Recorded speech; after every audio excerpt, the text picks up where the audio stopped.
Assalamualaikum warahmatullahi wabarakatuh. Gimana kabar sobat sekalian?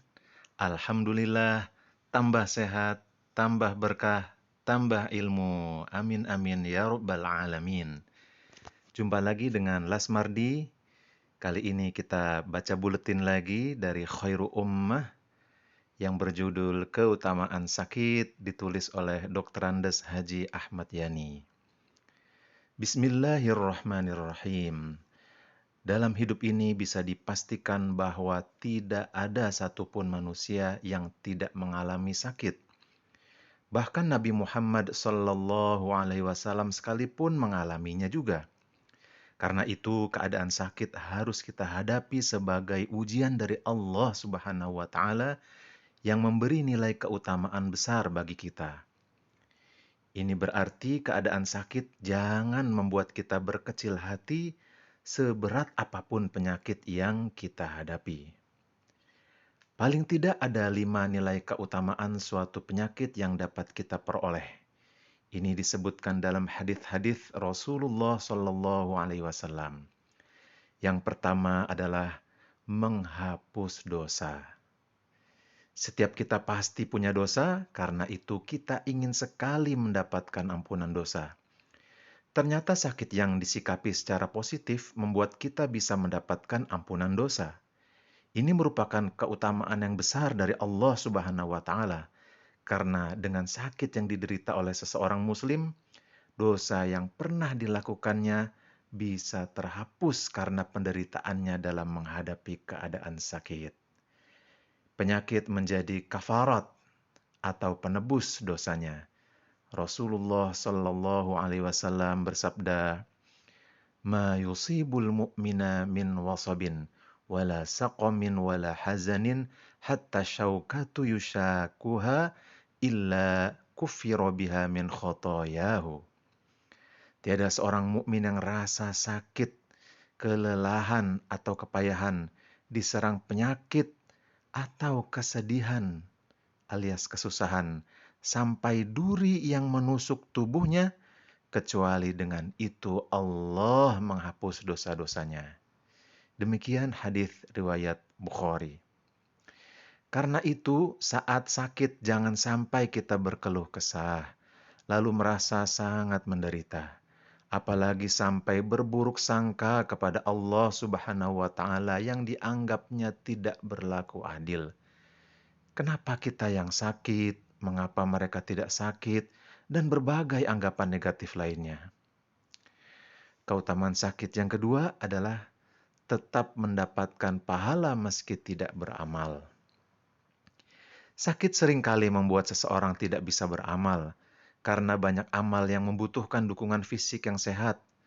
Namun, orang yang menderita sakit tetap akan mendapatkan pahala dari amal kebaikan yang biasa dilakukannya di waktu sehat. Hal ini karena ia tidak melaksanakan amal kebaikan itu bukan karena ia tidak mau, tetapi karena ia dalam keadaan sakit yang menyebabkannya tidak bisa melakukan suatu amal. Misalnya kalau kita biasa ke masjid untuk sholat berjamaah, tentu kita mendapatkan pahala yang besar, pahala berjalan ke masjid yang dihitung tiap langkahnya, dan pahala sholat berjamaahnya itu sendiri yang 27 derajat lebih tinggi dibanding sholat sendiri. Belum lagi pahala menunggu yang dihitung sebagai pahala sholat. Pada saat kita sakit, tentu tidak bisa ke masjid, tapi kita tetap mendapat pahalanya meskipun kita sholat sendiri, bahkan sambil duduk atau berbaring.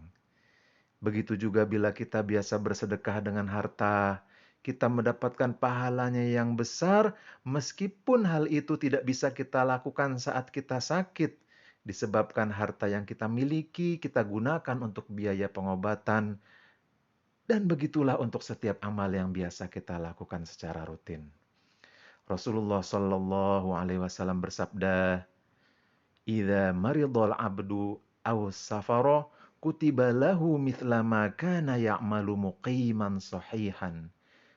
Apabila salah seorang hamba sakit atau bepergian alias safar, maka Allah mencatat pahalanya seperti pahala amal yang dikerjakannya sewaktu ia sehat atau tidak bepergian. Demikian hadis riwayat Bukhari.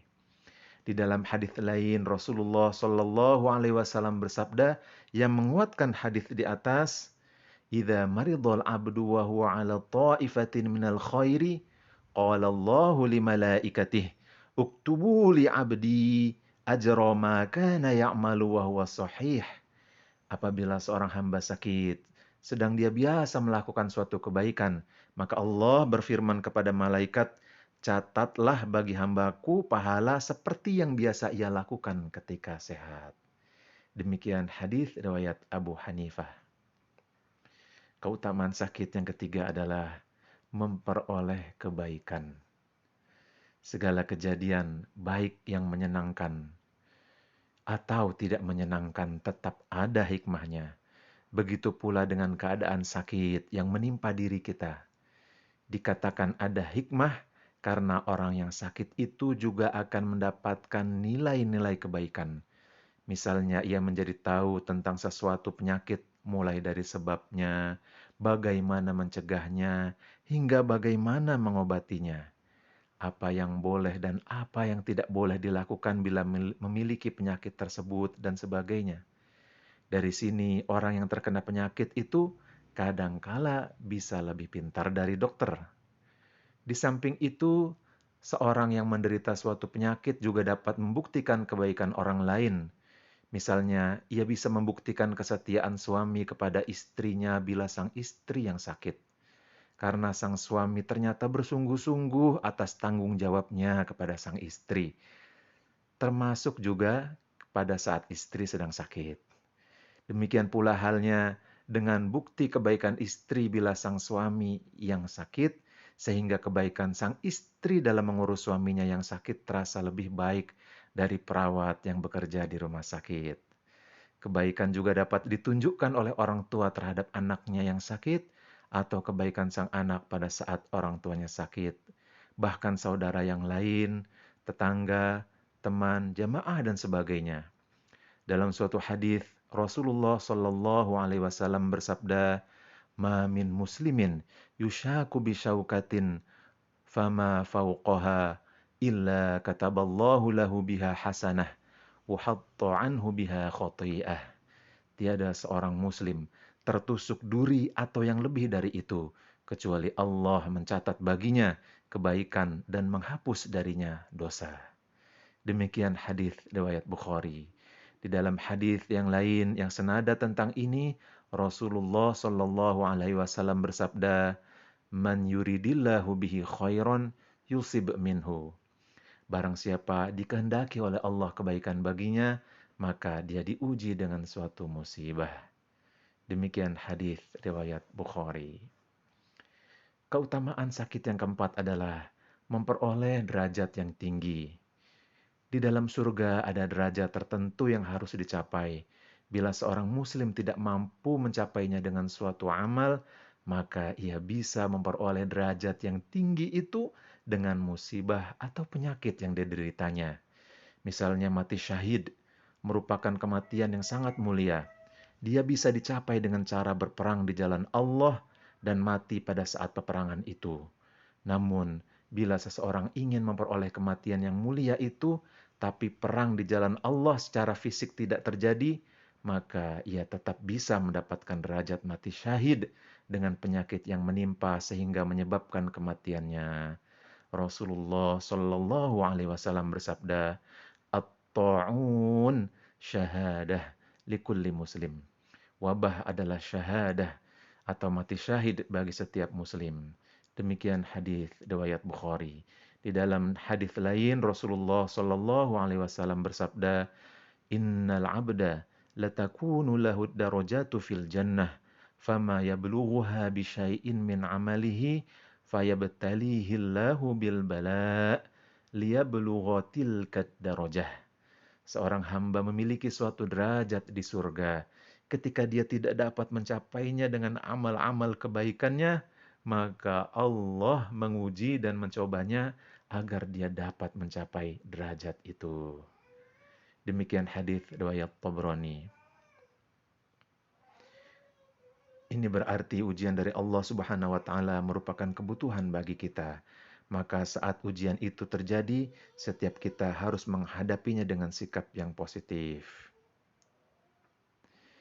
Keutamaan sakit yang kelima adalah memperoleh ganjaran surga. Setiap penderitaan harus dihadapi dengan penuh kesabaran, termasuk dalam menghadapi kondisi sakit. Manakala penyakit dihadapi dengan penuh kesabaran, maka surga telah menantinya. Misalnya penyakit yang sangat menyulitkan penderitanya dalam kehidupan ini seperti buta matanya. Rasulullah Shallallahu Alaihi Wasallam bersabda, "Idza btalaitu abdi bihabibataihi fasabara, awwadtuhu minhumal jannah." Apabila aku menguji hambaku dengan membutakan kedua matanya dan dia bersabar, maka aku ganti kedua matanya itu dengan surga. Demikian hadis riwayat Ahmad. Dengan demikian, meskipun tidak menyenangkan, sakit merupakan ujian yang dapat memberikan keutamaan dan manfaat yang besar, baik bagi si penderita maupun keluarganya, bahkan bagi kita sahabatnya. Oleh karena itu, penyakit harus dihadapi dengan sikap, pemikiran, dan perilaku yang positif. Sabar, berdoa, dan berobat tentu yang harus dilakukan oleh seorang muslim. Niscaya, insya Allah banyak hikmah yang diperoleh. Demikian Buletin Khair Ummah yang berjudul Keutamaan Sakit. Nah, ini ada teman-teman sekalian, buku-buku dari Ustadz Ahmad Yani yang bisa teman-teman miliki. Silakan bila teman-teman berminat bisa menghubungi nomor yang tertera.